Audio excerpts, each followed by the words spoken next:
after weeks of heavy fighting, your Prime Minister Nawaz Sharif was summoned to Washington by Bill Clinton and, in your words, capitulated. Yes. Gave in. Clinton said, you take out your forces, you take out your freedom fighters or militants or terrorists, whatever you want to call them, and that's the end of it. And Nawaz Sharif said, saluted and said, okay. Yes. Well, how did you feel? Let down? Well, no, I wouldn't say that. He was the Prime Minister of the country. Yeah, but you had committed significant forces and suffered significant casualties. Well, we inflicted much more than we suffered. Although you never, in your book, I noticed you never gave away how many casualties Pakistan had suffered. Far fewer. But anyway, let's not get involved in how many casualties we suffered. But the issue was certainly that there was a military environment which was there at Kargil. And there was a political decision to be taken whether we withdraw or not to withdraw. That political decision was in the hands of the Prime Minister. So whatever decision he took... well, it wasn't in his hands. It was in Bill Clinton's hands, as it turned out, wasn't it? Because he ordered him what to do, and the President and the Prime Minister did as he was told. Yes. I would be remiss if I didn't make a final comment on Kargil. My personal view, a military victory was converted into a political defeat. That is what I want to say. That is my assessment. There was no question at all of two things. We will not cross the line of control. So therefore, the question of employing nuclear weapons was out of the question totally. Was this one thing that America did well? I mean, with all your criticism of the North Atlantic Treaty Organization, this was something he did well, did it? America did a good job that day. Yes, but not because by telling Nawaz Sharif to get out of Kargil. No. Pakistan would not have vacated only because President Clinton said so. You can't bring yourself to say the Americans did a good thing on this occasion. They did a sensible thing.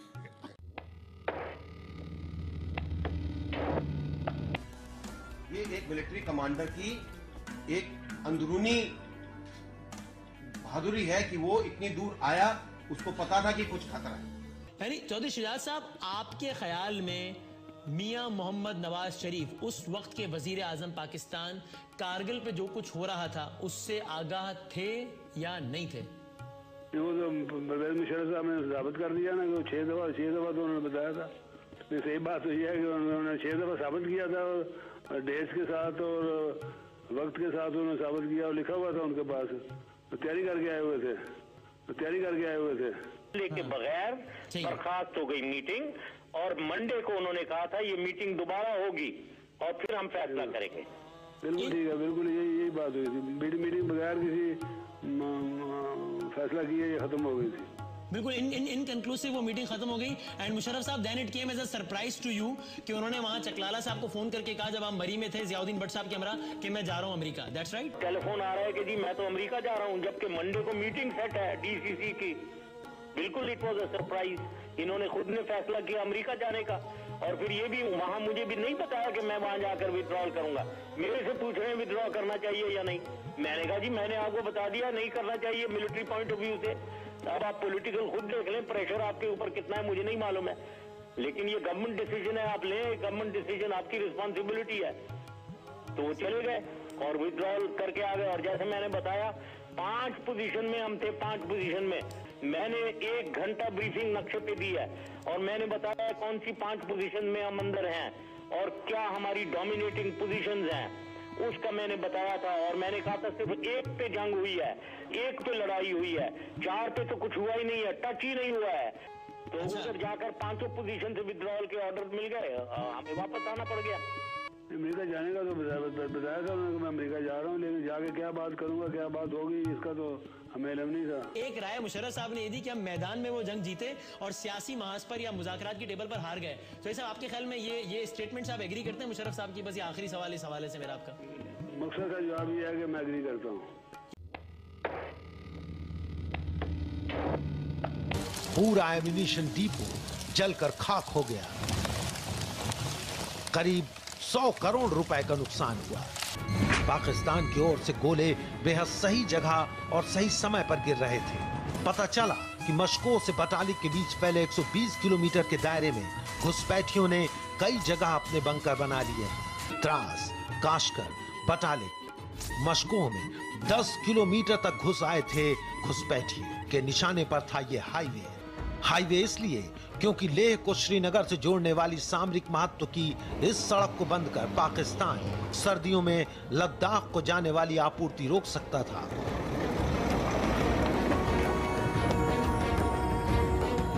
Dras और करगिल पर कब्जा करके उसे नियंत्रण रेखा खुलवाने के लिए इस्तेमाल कर सकता था। चुग घाटी, बटालिक और तुर्तुक क्षेत्र की पहाड़ियों पर कब्जा करके भारत को सियाचिन से पीछे हटने पर मजबूर कर सकता था। ऐसे में अगर पाकिस्तान अपने इरादों में सफल होता तो लेह श्रीनगर राजमार्ग पर स्ट्रेटजिक कब्जा जमाकर लेह को श्रीनगर से काट देता। सियाचिन ग्लेशियर में भारतीय सेना फंस जाती, समूची नियंत्रण रेखा पर सवाल खड़े हो जाते। पाकिस्तान 1972 में भारत के हिस्से आए इलाके पर फिर काबिज हो जाता।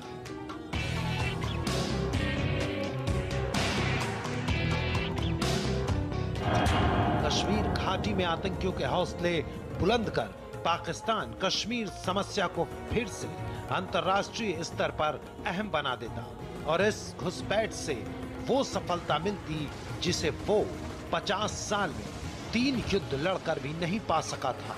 बेहद ऊंचाई पर बैठे दुश्मन की स्थिति इतनी अनुकूल थी कि 10 घुसपैठिए 1000 सैनिकों की टुकड़ी पर भारी पड़ रहे थे। ऐसे में जमीनी लड़ाई सैनिकों की बलि चढ़ाते जाने से ज्यादा कुछ साबित नहीं होती। फ्लाइट लेफ्टिनेंट नचकेता ने मिग 27 से उड़ान भरी कि मिग विमान को पहाड़ियों के ऊपर से चलाई गई स्ट्रिंगर मिसाइल ने मार गिराया। भारतीय खेमे में खलबली मच गई, विमान गिराया गया। फ्लाइट लेफ्टिनेंट का पता नहीं। खोजी उड़ान लेकर स्क्वाड्रन लीडर ए आहूजा निकले तो उनके मिग 21 विमान को भी पहाड़ियों की चोटी से चली स्ट्रिंगर मिसाइल ने नष्ट कर दिया। इस लड़ाई में एक साहब जो कि चीफ थे उस टाइम, उन्होंने फिर रेशो लगाई 15:1 कि आपको दुश्मन समझो अंदर 100 बैठा है तो आपके पास कम से कम 1500 बंदे होने चाहिए ताकि तभी आप सक्सेसफुल हो सको।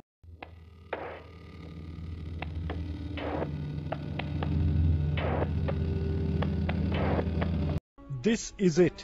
Point 5353 in the Dras sector on India's side of the line of control. Captured by the Pakistan Army during the Kargil War in 1999. During the peak of the Kargil War, Indian forces tried many times to recapture this mountain peak, but they were unsuccessful. Today, 10 years later, but with the Pakistani Army perched on the highest mountain peak in the region, their guns can easily target up to 25 kilometers of National Highway 1D at any time that they want. Until point 5353 is recaptured by the Indians, this threat from Pakistan will always remain. Royden D'Souza, News X. 12 तारीख को देखा कि इस्लामाबाद में जो activity शुरू होती है नवाज शरीफ की, वो एक्टिविटी उस वक्त होती है जब जनरल परवेज मुशर्रफ का एयरक्राफ्ट कोलंबो से उठ जाता है। उन्होंने मुझसे कहा कि आपको पता है कि इस्लामाबाद में तब्दीली हो गई है। आर्मी चीफ जनरल मुशर्रफ को प्राइम मिनिस्टर ने बरतरफ कर दिया। मैंने उनसे फौरन जवाब में कहा कि आप ये चेक करें कि क्या जनरल ज़ियाउद्दीन को आर्मी हेडक्वार्टर में एंटर होने की इजाज़त मिल गई है, यानी एक्चुअली वो आर्मी चीफ हो गए हैं। और मैंने कहा कि मेरी असेसमेंट ये है कि जनरल ज़ियाउद्दीन आर्मी हेडक्वार्टर में एंटर नहीं हो सकेंगे।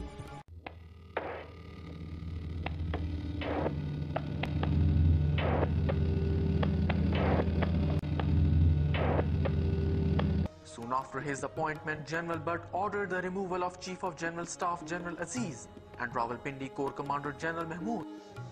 But General Ziauddin Butt's orders were rejected by High Command. 805, it is up to you. You have to decide what to do, proceed as per your decision. This high drama played out at an altitude of 10,000 feet exactly 10 years ago. 805, you cannot land at any airport in Pakistan. You can proceed outside Pakistan. Sir आवाज बोलो इधर। Sir general साहब यहाँ है 805 must land air sir, आप इनसे बात करेंगे। वकील मैं जर्नलिस्ट सहार बोल रहा हूँ। जी सर, जहाज को आप डायरेक्ट इसको कराची ATC के साथ शुरू कर दें।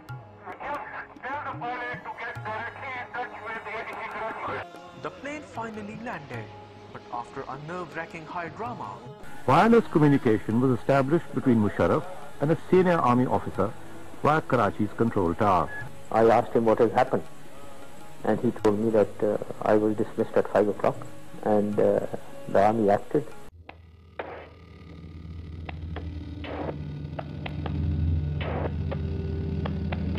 When the people heard the news, they were stunned at the lengths to which Nawaz Sharif was prepared to go, risking the lives of 180 passengers to stop Musharraf. There was a perception in the country that there's no rule of law, the constitution's being violated, and the Prime Minister is treating the country as a family corporation. When the first army chief was sacked, everyone kept quiet. But when the second army chief was sacked, the army reacted. He nominated a new chief of army staff, the Prime Minister did, and the rank and file of the army revolted against that and backed the previous chief. It did not come as a surprise because Sharif was trying to create divisions within the army. He was trying to have his man lead the army, even though he was very junior and certainly not competent, but it was very much in line with the Sharif way of government. He had more or less destroyed all institutions by putting his personal loyalists on top, whether it was in the judiciary or the president is really like the employee. The parliament was muzzled, and the only thing that stood in the way of Sharif from becoming a complete dictator, because already it wasn't a democratic government, it was really a fascist government, and the only thing that stood in his way was the army, and he was trying to manipulate the army to get his man on top. And I guess the army just struck back. Do you believe that General Musharraf now leads a united military in Pakistan? Not only does he lead a united military, the saddest thing is that everyone in this country has welcomed the army. I mean, the people are really happy. I mean, if you go in the streets, there's just not one person who's protesting against this coup. It was a general ethos of the nation which had now started suspecting Nawaz Sharif as selling out on the national objective, as well as mismanagement in the country. And Nawaz Sharif turned out to be a great destroyer of the institutions. That was the worst. What do you mean by that? You know what he did to the judiciary. He split them apart first. He put a set of judges against the Chief Justice, and then he did the same to the press and to other institutions, to the parliament. And of course, he gagged the parliament. And finally, he wanted to do the same thing to the army. And I think it was kind of a coup that he was wanting to mount against the army. And if it had worked, probably the chances of a civil war or a split within the army would have been very, very ominous, and just as well that the army acted in time. Well, the constitution is for the country and not the other way around. And I think what Nawaz to the parliament was doing was not constitutional either. And I don't know how and why in this manner he had to act. Musharraf साहब के जो साल हैं में भी बेहतर बेहतरीन जो उनके इकोनॉमी थी वो डेफिनेटली ये तो कुछ इनकी तो कुछ स्क्रीन प्रेजेंस ही नहीं है। अल्लाह की कसम, इनकी तो शक्लें देख के बंदा कहता है यार ये मेरे मुल्क का सरबराह डूब मरने को खुदकुशी हराम ना हो, बंदा कर ले। मुशर्रफ साहब बड़े लाइटेंड आदमी, डेफिनेटली इन बहुत से लोगों से बहुत बेहतर लोगों को याद आएगा। वो डिक्टेटर काफी जमहूरी किस्म का डिक्टेटर था। उस बार थे, उनको इजाजत नहीं थी कि वो इलेक्ट्रॉनिक मीडिया में जाएं। मुशर्रफ साहब ने आके ये सारा खोल दिया और जबरदस्त फैसला था। और फिर जब हम अपने पांव पे खड़े हो गए तो फिर हमने उनकी छुट्टी करा दी। परवेज मुशर्रफ से बहुत मुतासिर था। मुझे यकीन है कि वो पैट्रियट है, मुझे यकीन है क्लियर हेडेड है, मुझे यकीन है कि he was good for this country. ये क्यों आते हैं चले जाते हैं, और जब लोग चले जाते हैं लोग मुंह फेर लेते हैं। I think general Pervez Musharraf is a great President, at least you better recognize that he was benefiting, Bin Laden, of some complicity.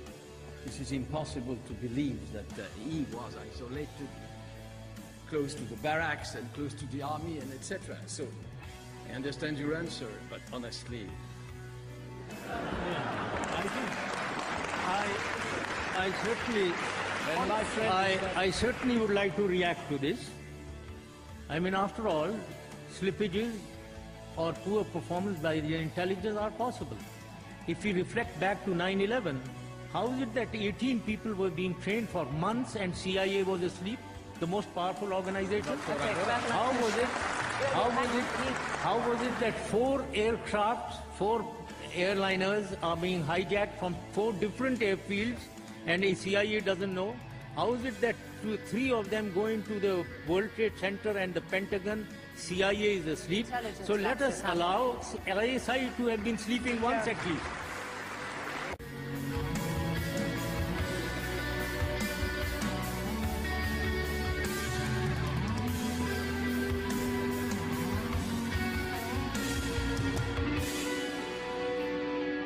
What does it mean to you, surgical strikes? Where do you think we would strike?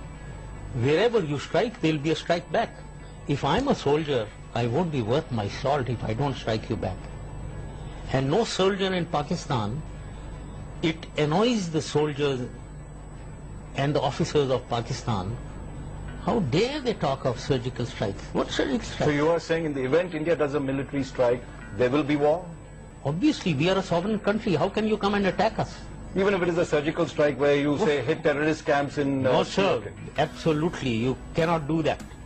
You must not do that.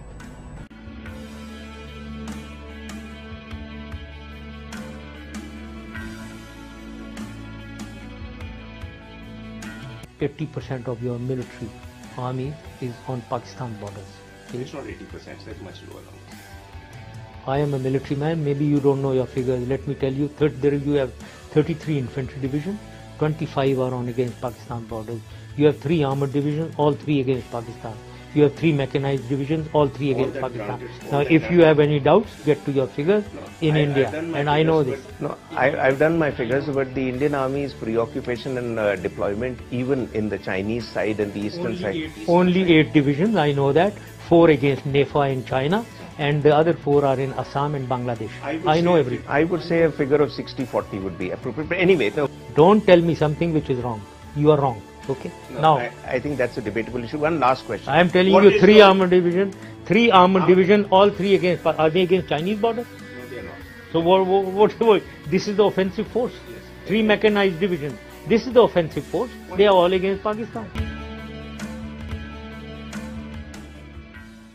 Parvez Musharraf ने 8 साल में पाकिस्तान की मैशत को $75 billion से $170 billion तक पहुंचा दिया था। उनके दौर में जीडीपी परचेसिंग पावर $270 बिलियन से $504 बिलियन हो गई थी। फी का आमदनी $450 से $1085 हो गई, जबकि रेवेन्यू कलेक्शन 305 अरब से 990 अरब। फॉरेन एक्सचेंज रिजर्व्स 2 बिलियन से $9 बिलियन, एक्सपोर्ट्स $8 बिलियन से $20 बिलियन, स्टॉक एक्सचेंज $5 बिलियन और 700 पॉइंट से $20 बिलियन और 5000 पॉइंट्स। फॉरेन इन्वेस्टमेंट 301 मिलियन से $6 बिलियन और लार्ज स्केल मैन्युफैक्चरिंग 1.5% से 4.8% हो गई थी। सर परवेज मुशर्रफ से इनसे पहले पाकिस्तान के जीडीपी का 65% हिस्सा कर्जों की अदायगी पर खर्च होता था, लेकिन मुशर्रफ इसे 27% तक ले आए थे, जबकि पाकिस्तान में गुर्बत 34% से 24% हो गई थी, शरह खानदगी 45% से 53%, और पाकिस्तान का तरक्याती बजट 80 अरब रुपए से 550 अरब रुपए हो गया था।